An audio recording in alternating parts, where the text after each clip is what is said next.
Well, in fact, tuning into today's video, we're going to have a look at the JMA model today. It's JMA Friday. It's updated as it does every Friday for the month ahead. So we'll have a look at the 500 mil high anomaly forecast there. Also going to have a look at today's storm, another horrendous area of low pressure hitting the country today. But I think things should start to improve a little bit after today. Now, it's probably going to stay unsettled for the coming week or two, but I think very gradually we should start to see things drying out. So today could be the last one of these huge storms for quite a while. We may start to see things gradually, very gradually. It's only going to be a slow process. Don't expect a sudden change to much better weather, but very gradually I think we should see things starting to improve a little bit for the second half of February. Now, before I get on with the video, just want to talk about the advertising. There's video ads on my pages at GazWeatherVids.com. If you hit play on the video ad, you'll be supporting GazWeatherVids.com. Thanks very much for doing that. The banner ads now contain video ads as well. So just click the links on the banners and they'll develop into a video ad that you can then play. So the banner ads are also fully interactive now.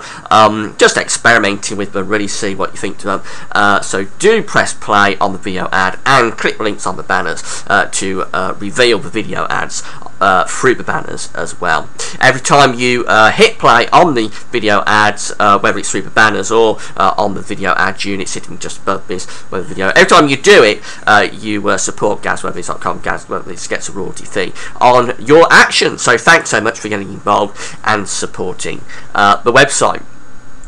So this is today's radar picture from the UK Met Office, and it's same old, and up a band of very heavy rain moving up from the south. Got really bright colours in there, coming up in towards South Wales and some parts of England. The pinks, reds, indicating torrential rain in some places, and that rain is going to move northwards and eastwards across the country through the course of today. Very strong winds again today as well, so it's going to be a proper wet and windy day. Here's the high resolution Euro 4 model from the website Weather Online.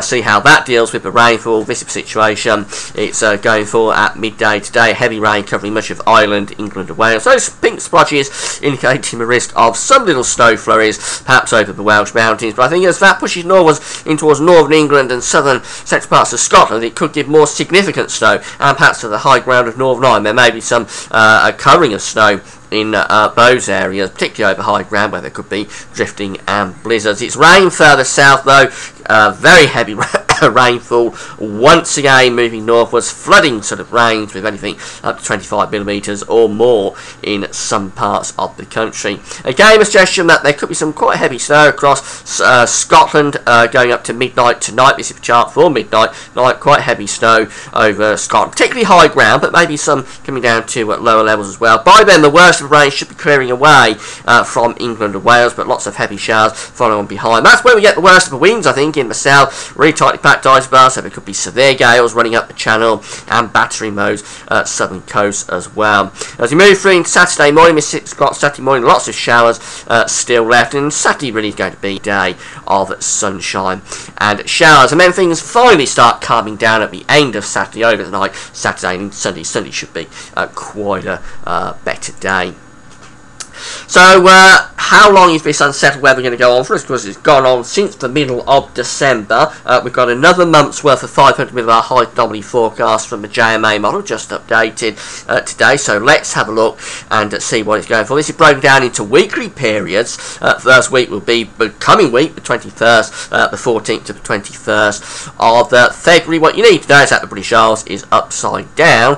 We're just here. But again, for the coming week, it's quite obvious what the model is going for. We're in those deep blue colours again, so another very unsettled week being indicated by the JMA model, with lots of heavy rain and a trough of area of low pressure sitting around the country. That's probably being skewed a little bit by what's going on right now once we get through, because this is an anomaly for a weekly period, so once we get through to the second half of the week period, things could improve a little bit. But certainly it's a very unsettled week coming up if the JMA is right. We'll have a look at the breakdown for the coming week from the GFS and the ECMWF bonds in a moment.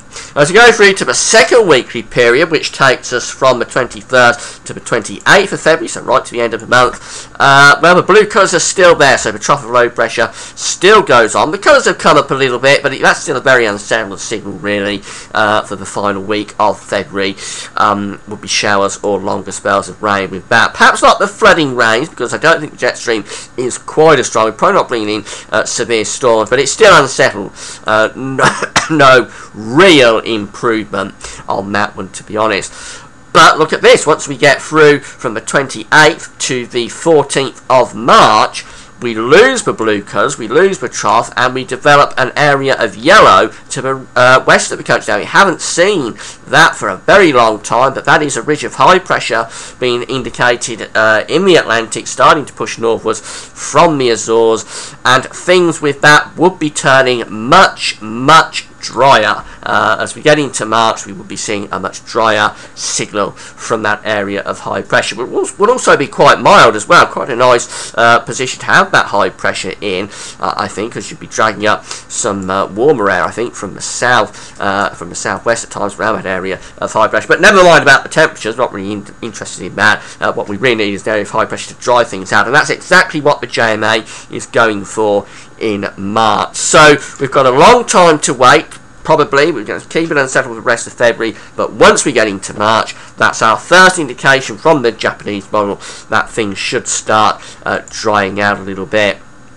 Let's have a look at the GFS charts for the next week. We've got low pressure across the country today, of course, 955 millibars, very deep storm, another very deep storm in the series of very deep storms that we've had this winter. As we go through to Sunday, that low pressure is moving off up to Scandinavia, try to build a little bit of a transient ridge, but probably bring another low pressure through on Monday. This isn't a deep storm, but it is going to be bringing probably another band of rain on Monday, and we may keep sort of damp weather going into Monday and Tuesday. I think really Monday, Tuesday, sort of dampish conditions, not a washout. It shouldn't really affect the flooding, I don't think. Won't help matters, but I don't think it'll cause any more problems with flooding. Just going to be generally quite a dreary couple of days. But as we go through to the middle of the week, the suggestion that we've got some sort of high pressure building there weekly across the country. So I think things do dry out Tuesday into Wednesday. Probably quite dry Wednesday into Thursday as well, although low pressure is trying to come back in off the Atlantic. And by the time we get through to Friday, we're probably bringing another low pressure through. Again, this isn't a storm. It isn't going to bring severe gales. Probably just bringing another general band of rain across the country, more sort of typical type rainfall than the copious rain we've been experiencing. And then eventually, it takes a long while, but once we get through to the very end of February, the GFS model does want to start to build up some high pressure to the south, so that's in line with the JMA. By the time we get through 26th of February, definitely suggestions that high pressure is developing. The ECMWF, there's the storm there across the country today as we move through into the start of next week. Well, we've got that next area of low pressure coming in, not as a storm system, but enough to produce little bits and pieces of rain or a band of rain across the country. And then the ECMWF wants to take the worst of the unsettled weather up to the north, and probably not too much coming through to the south, though there will be some showers at times. By Saturday the 22nd, though, another area of low pressure coming in. That's quite a bit more active. And then as we get through to the 24th of February, day 10, again, just a suggestion that high pressure starting to build to the south. That's turning it very mild, by the way, but importantly, it would be drying things out across England and Wales, although there's still a band of rain along the jet stream further north. So we've got today's storm system. That's going to be battering us today, but I think, famous last words, I think this is going to be the last storm system that we're going to have for quite a while. What I think is going to happen is that we're going to the second half of February still on a relatively unsettled note. It won't be a quick change to dry weather, and I've said this before, don't be expecting a sudden switch in the pattern from very wet and to very dry. It's not going to be like that. We're going to see a gradual increase in drier conditions, I think. We're going to lose the storms, we're going to lose the torrential rain, slowly shifting to something more typical, and then eventually, by the end of February, start of March, if everything goes to plan, we should start to get high pressure in, and that's when we should get a proper prolonged spell of dry weather. So the worst probably almost over in terms of these storm systems. It can take a long time to get the flooding to improve, but I think we're beginning now to shift towards a better trend for the second half of February. Not completely dry, but less wet, less stormy, and things should improve, I think, as we get through to the end of the month and the start of March. That's the plan. We'll see how it all pans out. It's experimental, of course, so can't take it too seriously. It's a weekend broadcast tomorrow. Come back for that. That's all for now. Thanks for watching.